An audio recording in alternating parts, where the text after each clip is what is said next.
All right, and we're live. It's the very first episode of the live episode of the Buildwise Podcast. Jordan, how are you feeling about that? I'm excited. I'm feeling great. I've got a true professional host here. So, I think things are looking good.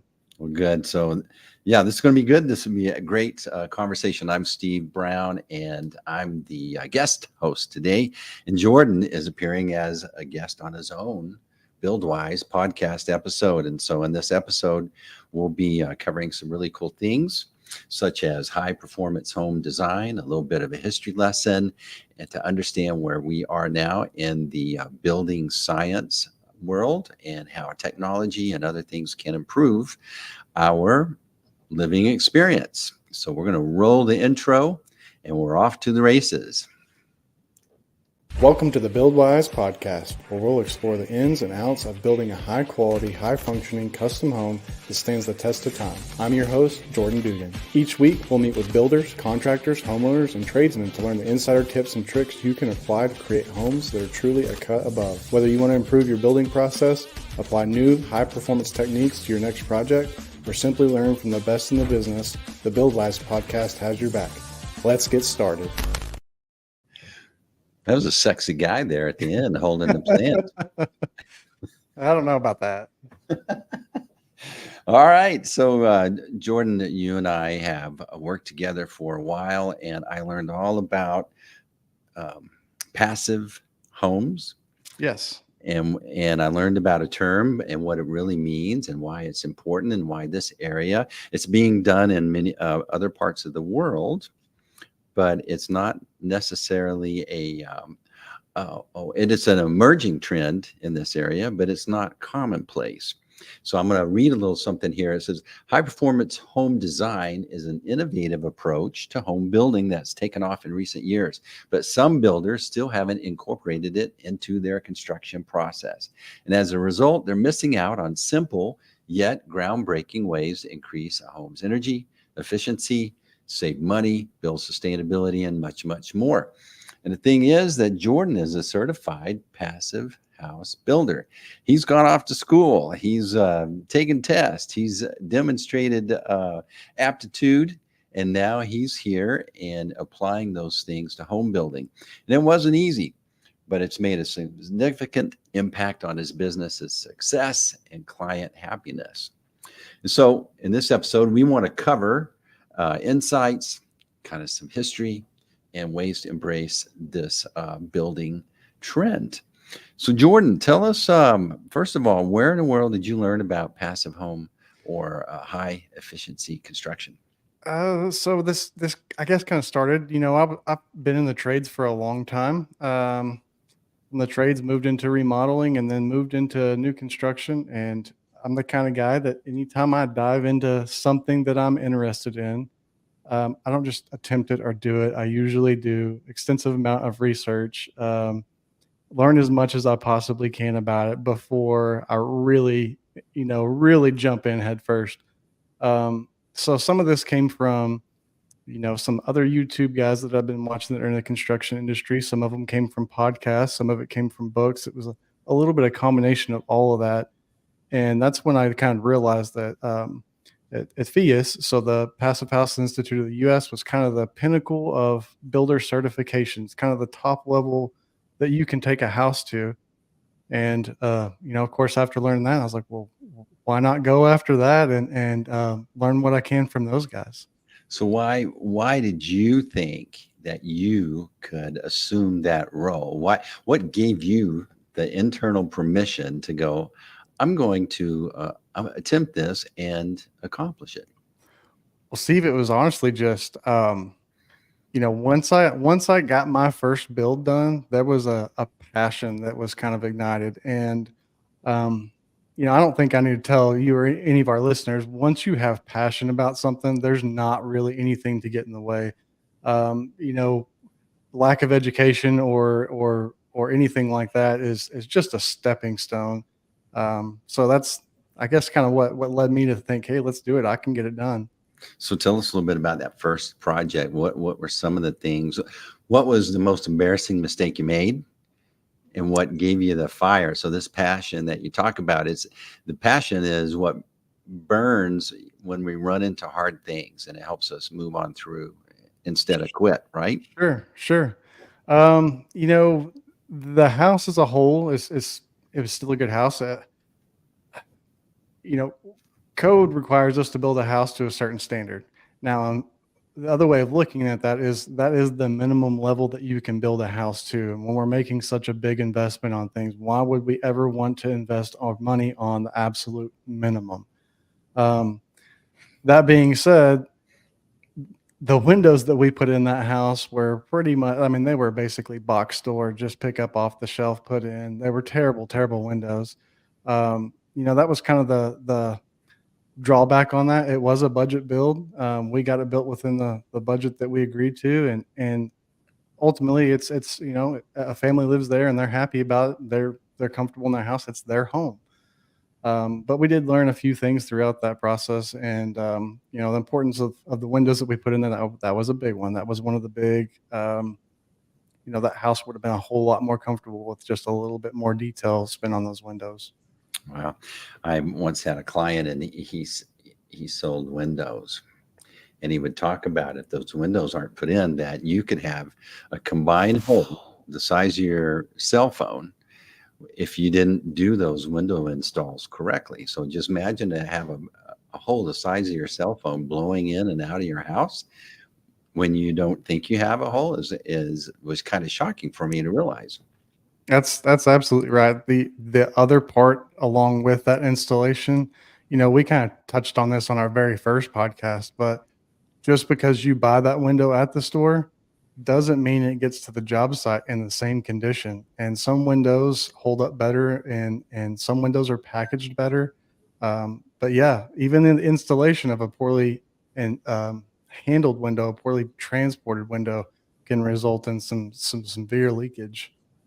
So I've lived in other parts of the world, and one of the things I observed when I was in Germany for a while is the builder I talked to, I watched him build a garage, and I went over and talked to him in really embarrassing German. But I remember the point he made. He was so proud of that thing. He said, "This is going to be here for 100 years."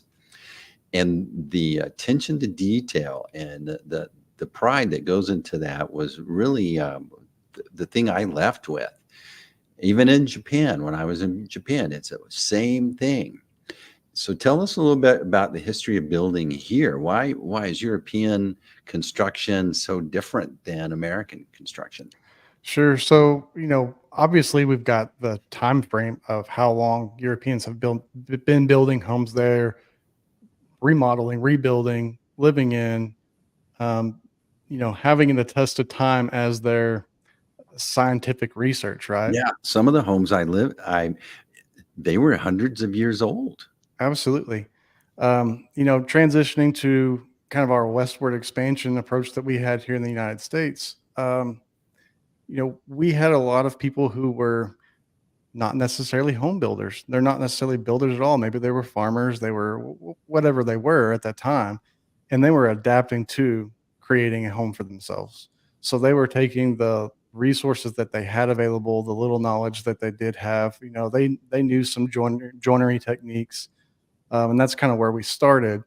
Of course, those weren't executed the way they are in these established countries that we had come from, that we had migrated from. So, um, you know, once we got to that point, then we came up with the nail. It was kind of the next step in that, the machine nail, and I think the machine nail was like 1850 or so. We could make a nail cheaper than we could actually pay the tax to get a nail over here for. So it started making sense.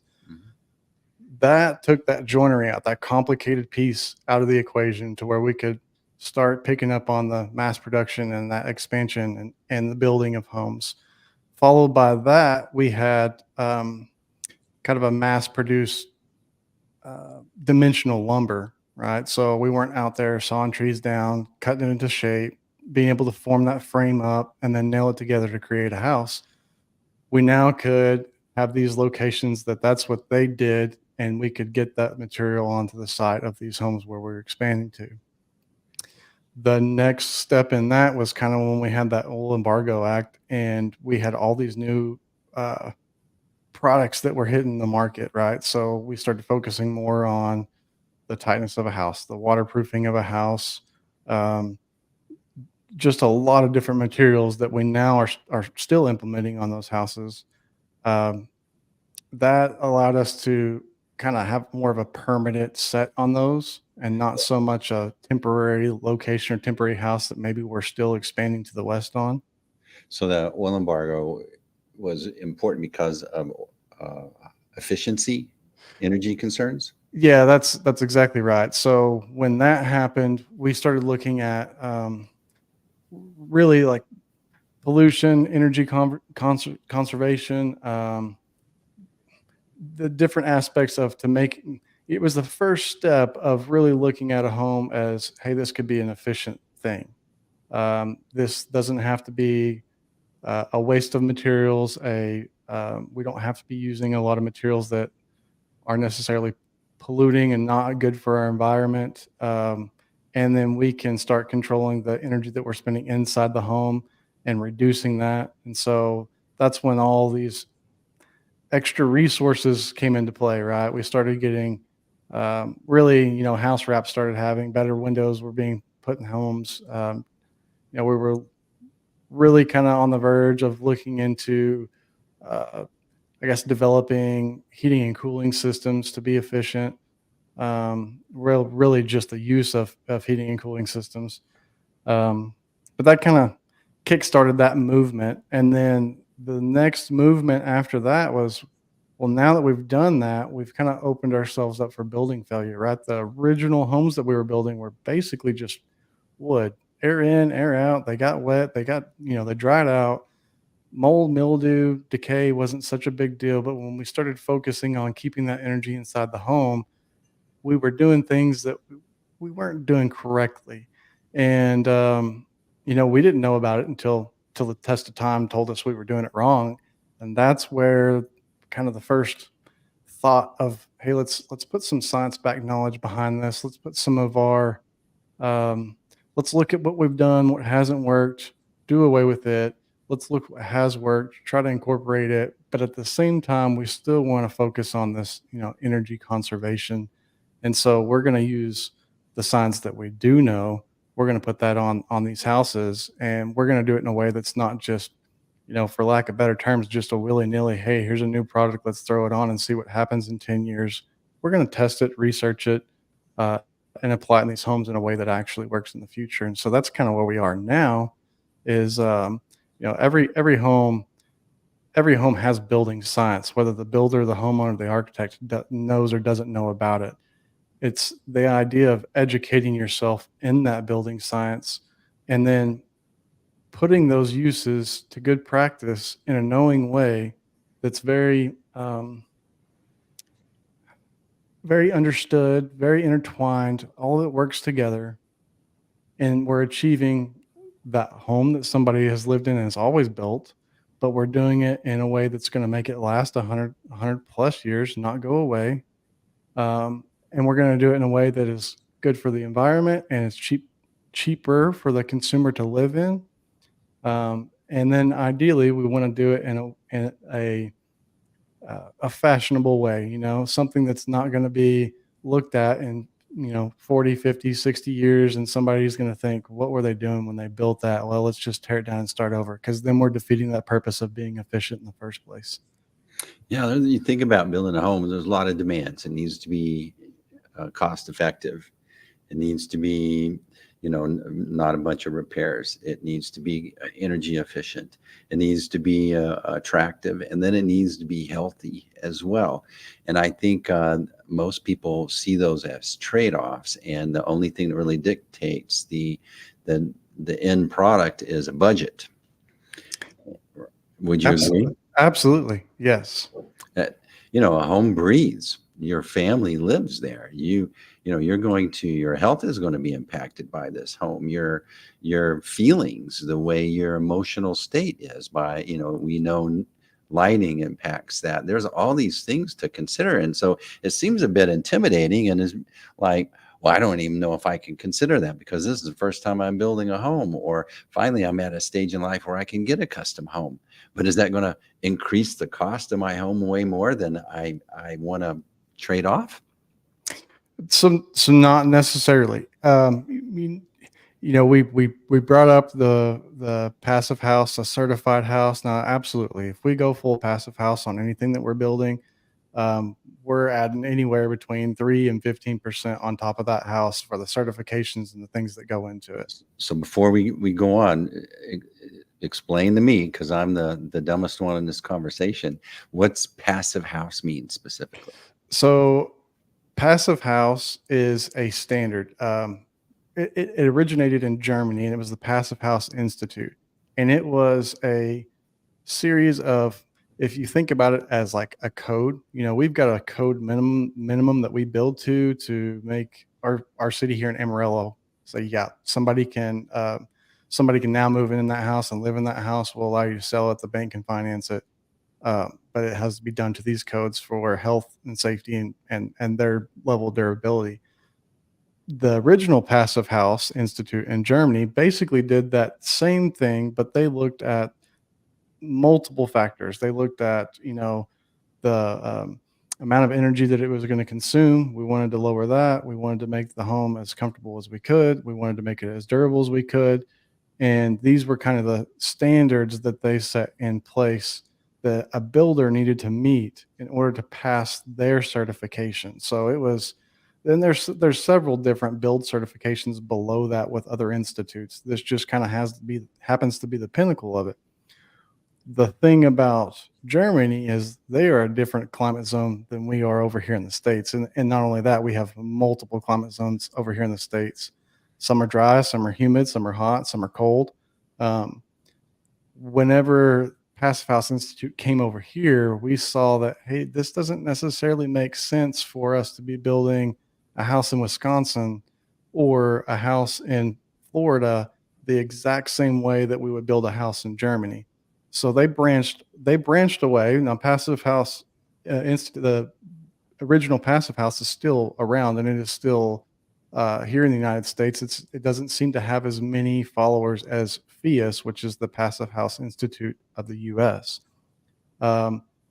They were Passive House Institute was really set in their ways and did not want to deviate, and so I believe it was one of the kind of the originators that brought it over here, saw that need and split. And so that's where PHIUS came in. And that's the certification that we went and got as a builder.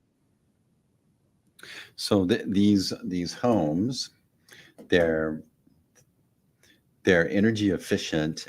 Did energy efficiency drive this first, or was it something else? As far as the institute wise, I think that was a big leading factor. It is a pretty green community. Mhm. I think now that we've had these buildings put in place over here, there are some people that are still very driven by that energy consumption and that environmentally friendly build. But what they picked up on, which was a byproduct of, and I think now has become more of a driver than anything, is the level of comfort and health that home now can supply. Mhm. And so it's gone from kind of being this byproduct to really, I think for most builders around the country, being the actual driving force. It's the sellable feature.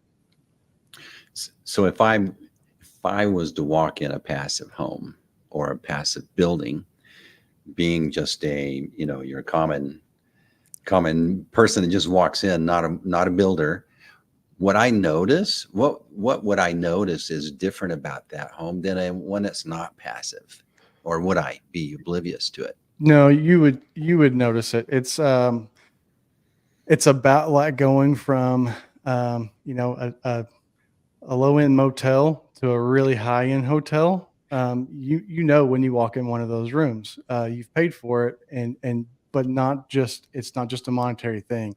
You can tell. Service aside, you can tell.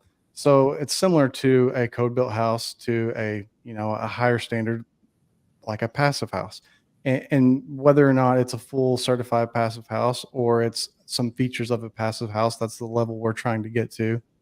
Yeah, you're instantly going to notice you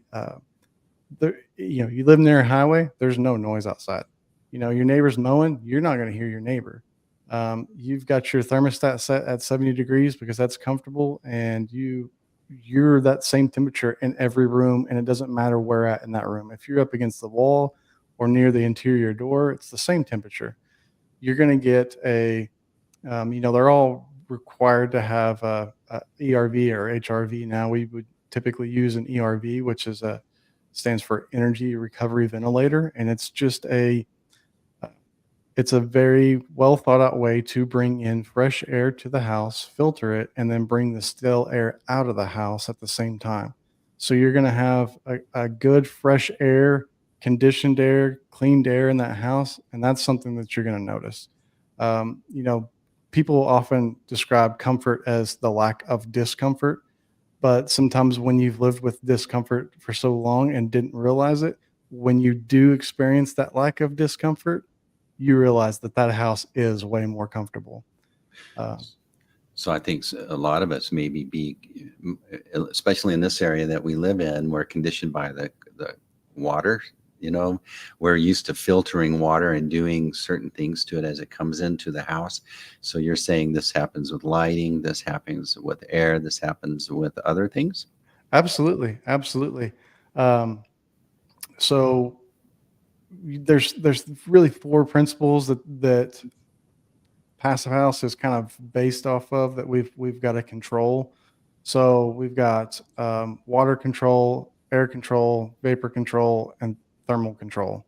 Um, and those are layers. They're not barriers. Barriers is kind of a term that has gone wayside because um, we're not. It doesn't work in every one of those applications. It's a mitigation. It's a control layer to do what we want those things to do inside the house. So in short, those are leading us to staying dry, which we've always tried to do, but we're staying dry and our building is staying dry so that we don't have any kind of damage to it. Water is the number one killer building. So we're doing a better job of managing that water control. We're doing a better job of managing our air control. So that's the leakage of the house, and that is that ERV that we're incorporating in there. We want to build a really, tight house that we control what's coming in and out. Vapor drive, I always say we live in one of the most forgiving building climates around. We're really dry and arid here. We do get huge temperature swings, but the humidity is not one that we have we don't have to adapt here for a lot. So we do have a lot of leeway with that. However, we still want to manage for any kind of vapor drive, any kind of condensation risk that we could have in the house that again could lead to decay, rot, mold. And then we've got our thermal, and then that's where you're probably going to start to sense that comfort more than a durability standpoint and a longevity standpoint. You walk into a house that's well insulated, it's quiet and it's comfortable. And those are two things that you do instantly notice. So in a project that a client would be engaged with you in planning the building, what's different about this process than a typical draft design, get a loan, those things? So we will still kind of follow some of those same steps. We have clients that do have their own architect that they use, and we're okay with that. We'll accept it. We usually will collaborate with their architect, even if they've got their complete set of drawings done. There's a few building practices that we've kind of now set as this is kind of where we start at.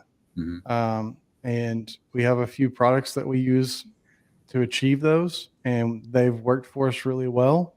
And so, there's multiple different types of assemblies, whether it's wall assemblies, roof assemblies, just like you can get multiple HVAC systems and multiple plumbing fixtures. And there's a lot of selections that we can choose throughout that whole process, but we do kind of have this threshold that we don't go below. And we found that it's not a huge upgrade in expense. It's actually very, very minimal. Most of that is in our application and the way we put that onto that building the detail and the care that we're taking, making sure that it's done in order and it's done correctly, so that those products can be used to their full extent. So the process, obviously, when you're building a home, and all right, so you're gonna pick the architecture, where the rooms go, et cetera, and then you start to pick, I guess, what your coverings look like, your tile, your carpet, these things. Then you go and you choose windows independently. Then you maybe you get to go around and choose the appliances independently, et cetera. But you don't really take any consideration into going, I want this kind of air conditioning system. I want this kind of water filtering. So yours process is more cohesive, right? Absolutely. Yeah. We're going to look at the building as a whole.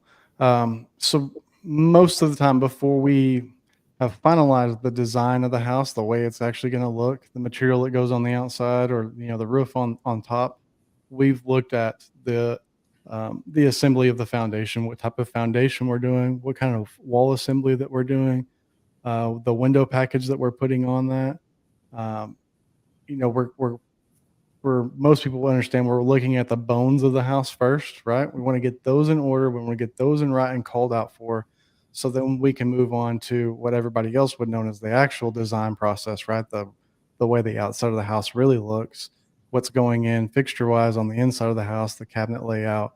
But within that bones of the house, we are looking at our HVAC, where we're running our ductwork, where we're pulling our returns from, where we're putting our ERV, the same with it, where the returns and supplies are coming from, where we're locating the water heater. Maybe there, if it was an outside architect that was doing this, maybe they've put that water heater in a closet in the garage, and it's on one far end of the house. And so we might relocate that where it's more centralized to all the plumbing in the house. Um, we might look at a different type of water heater. Maybe it's not a tank. Maybe it's a on demand. Maybe it's a heat pump. Maybe we have multiple. But we're going to look at those mechanical packages along with our framing and our foundation and our roof package and our window package before we move in and we dive into our plumbing and electrical and countertop selections and things like that. So there's all these alternative energies available now: solar, wind, the battery systems, et cetera. Where does that come into the conversation? So that would come into the conversation fairly early on because we needed to design for it. I think that we are, as a society and as our government role has a hand on the way we build. I think we are pushing to, in the near future, having what is referred to now as either a net zero or net zero ready house, meaning we're not using energy that we're not producing with the home. I think that push is it's coming really quickly to where I think we're going to end up having a lot of solar systems or wind generation, water generation, depending on where we're at, and those systems have to be designed early on. I can't put in um, a traditional electrical system and then the house is complete and it's like, oh, hey, by the way, we've got some money left over. Let's do solar panel. Well, you can do that, but we've just wasted a lot of money by not incorporating that up front. So where do you see Amarillo sitting as far as future regulatory or the landscape or tech big partnerships, as far as like, wouldn't it be cool if like Elon Musk or something decided to build some? What do you see as the future of regulations and technology for Amarillo's future? So here in Amarillo, we're on 2015 code enforcement. We've kind of been held back there for a little bit because the following years, 18, it's every 3 years, 18, 21, 24. The last decade, the EIRC, so the Energy Code Enforcement, has really pushed us to be aware of these things. And hey, we need to look at the insulation values and we need to look at how much energy a home is using. We need to model that and then we need to build after that. So we've got to go through a code change here pretty soon. It's part of the city being able to get the insurance that they need as a city and stay within the rates that they need to. Is we've got to move that code forward. But what's going to happen is that energy code is going to come with it, and now we're taking a big jump instead of a 3-year jump. So I think what's going to happen is we're going to have a lot more third-party energy inspectors, which looks like a HERS rated and verifier. It's the home energy rating system, and that's just one example. There's a few others out there. There's Energy Star. There's private firms that do their own energy modeling. But what comes in with that is we're getting these. Sorry, I don't know where those came from. We had some balloons on the screen for those of you that are listening. I guess it went off of a hand gesture. So I tend to be a little active with my hands when I'm talking. So back to that HERS. What happens is when you start looking at having a company come in, do your plan review with you, do an energy modeling process with you, tell you, yeah, that's going to hit the mark, and let's go ahead and construct this. They're going to come out. They're going to do their own inspections on on different phases of that construction. But the other part of that is you start to get these rebates, and then you also start to add value to the home on top of what the appraiser said that home would be worth. Right? There's forms that you can have filled out to say that this home has scored such and such, or this home has a reduced amount of energy consumption, or it supplies its own energy. And so we've got these paths in place that we can now allow us to score that home on its performance, know that it's going to be cheaper to live in the long run, utility wise, and add an overall value on top of that house instead of just saying, well, it's 2,000 square feet. The house across of it is 2,000 square feet. We're going to base that price off of each other, and this house is going to essentially sell for the same price. There's rumors that Amarillo is positioning to be a smart city. Do you know anything about that? I don't. The only thing I'm aware of is, I know we've got several manufacturers that are moving in that are going to have I think a fairly large economic impact on us, and one of those is a chip mining and manufacturing facility. But I haven't heard about the smart city. Yeah, well, I think there's just not much of an argument against making your home more comfortable, more healthy. These things, I think that it's a trend that's kind of hard to avoid. Sure. But it's a positive in many ways. What's a negative aspect of this or an objection that you do hear? Of course, the biggest objection is usually, well, I don't want to pay for the price increase on some of these performance things. Which usually we have to explain the value that they're getting with this. It's not a gimmick. It's not a product I'm trying to sell them because I make more money on the back end. That's not what drives me as a builder. What drives me as a builder is to say I can build something that we haven't been doing in the past, and look how much better it is, and how much longer it's going to last, and how much healthier it is for you. We'll waste money on high dollar bottled water and vitamins that we don't know that work, and a gym membership that we don't show up to, and all these things that are supposed to help us health wise. But yet one of our biggest investments for most people that we're ever going to make, we don't ever even think of health as a concern. It's just, I want to stay, dry and, mildly comfortable. I want the temperature to be right. And that's really as far as we look at the health, that's pretty much it on a home right now. Wow. That's a really good point. You spend most of your time there. That's where your family hangs out, right? The other place that you would do that is obviously at work. And if you work at a place that is acknowledging or applying some of the science, and when I think of the science and technology, of course, we're thinking of what we all been trained is like, do you go, Alexa, that's where people's minds usually go. But Sure. this is very different.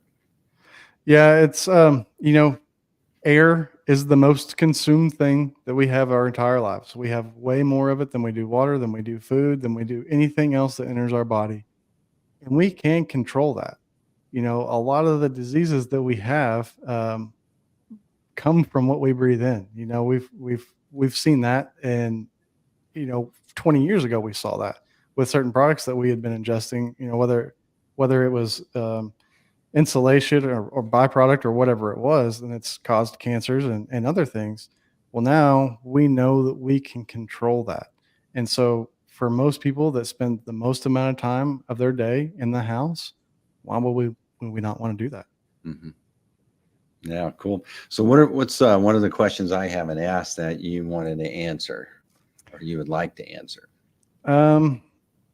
So we talked about the passive house, right? And we talked about what we could do with it. Obviously, that is an expense upgrade. But let's talk about what we can do and why ultimately I went through that passive house builder certification, knowing our market here and what I thought it could bring to our market. So I guess I'll just kind of jump right in on that, kind of asking my own question. I didn't become a certified passive house builder thinking that there was just going to be a list coming at the door. Let's build this house. Mm-hmm. Our market's not educated about it. Two, even if they are, we're kind of resilient to some of that change, and some of the way we look at energy is, we're a lot more conservative in the thought of saving energy, and it's cheap here. Why would we spend effort and exhaust our resources on trying to reduce something that's already cheap compared to the rest of the United States?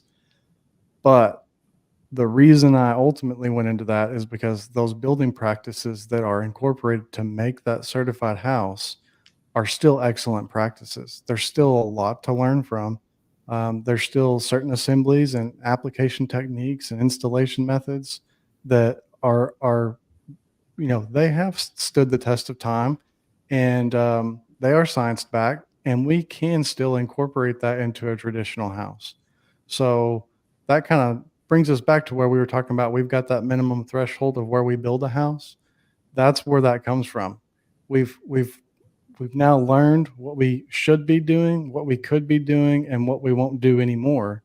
And a lot of that is a few of the products that we use we're not going to stray from, and then the ways that we put those together, we know that works. We've tested them. We've had backed results from blower door scores, and it was a fairly really inexpensive process to do. It was just knowing how to do it, making sure our tradesmen understood it, and then it was applied in a certain way. All right. So if someone's been listening to this and they're convinced that they need to consider this, what's the best way to work with you? So they can jump on our website. It's caprockdb.com. It's up on the screen here. There we've got multiple ways that you can contact us.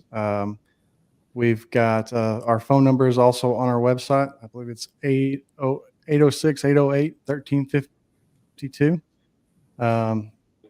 That is oftentimes forwarded to my phone, so you're going to talk to me directly. If for some reason we don't answer, you can leave us a message. We'll get back to you on it for sure. We're on Facebook, Instagram. We'll take messages on that. You can come into our office. We're located over on 506 South Bonham here in Amarillo. So there's kind of some multiple avenues we'd love to hear. And even if we don't build, passion's still a very much of a part of the reason I do what I do. And if somebody's got a question that maybe I can answer, I would love to help out. If it's they've already got another builder they're working with and there's a question, I'd still love to help out because it is a passion of mine. One question I do have that I didn't ask is so in my head, this is all happening in new construction. Yes. But in just a short little wrap up, what's it look like in an existing construction? Absolutely. Yeah. So there's often what is referred to as like a deep energy retrofit.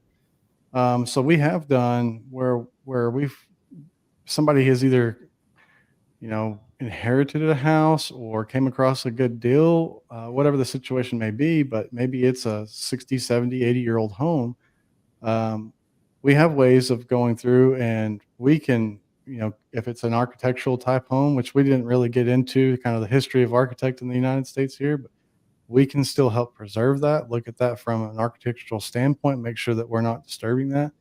But, anything outside the architectural, we can go through and retrofit that whole house. So it does have a better water control, air control, vapor control, and thermal control layer incorporated into it. Bring up the HVAC and the important part, the V of that, the ventilation system, the plumbing. We can update all those things to make that house a whole lot more comfortable and durable, and something that, if they inherited it, that they would still be able to pass down on and through generations down time. All right. Excellent. So just was thinking, we were talking about, and I'll wrap up here, but I just was going through my head when we were talking about before nails, the way that construction went together. What do you call it? It's joinery. And yeah. The masters of it are actually Japan. Yeah, exactly. I've seen homes built without a single nail, right? Yeah. And they last forever and ever. But what comes to my mind is in Santa Fe, there's a place called the Laredo, I think it's the Laredo Chapel. The Stairway to Heaven, I think, is what it was referred to. Yeah. And so it's this mysterious construction without any nails and without any support. So I think it'd be kind of fun if you could like invite some of the great builders, from around the country, bring them here, and let's all see who can duplicate a version of that is actually functional. I think that'd be great episode. That'd be great content. That is really interesting idea. I have not seen it. Of course I've read about it. I know exactly what you're talking about. Yeah. It's kind of this. It's almost. They don't have an explanation for how it was built, who built it, and I don't know if it's even replicatable because they've done repair work on it. I know that. Yeah. But yeah, it's not a simple staircase by any means. No. So anyway, yeah, maybe you'll have. I just think that it's an amazing thing. I've seen it. It kind of fits into your conversation of joinery, but that's some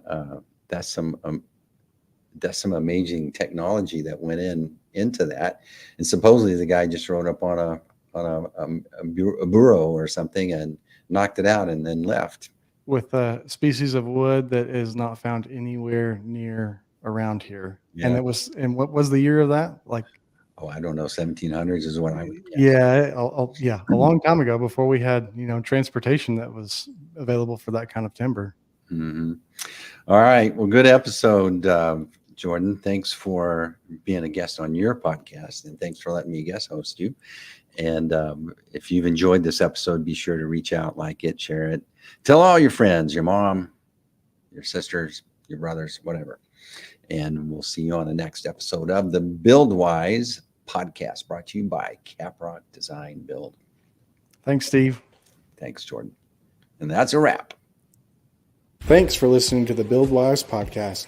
Don't forget to subscribe to catch our next episode. For more residential home building industry insights, check out Caprock Design Build at caprockdb.com or give us a call at 806-808-1352. Thanks, and see you next time.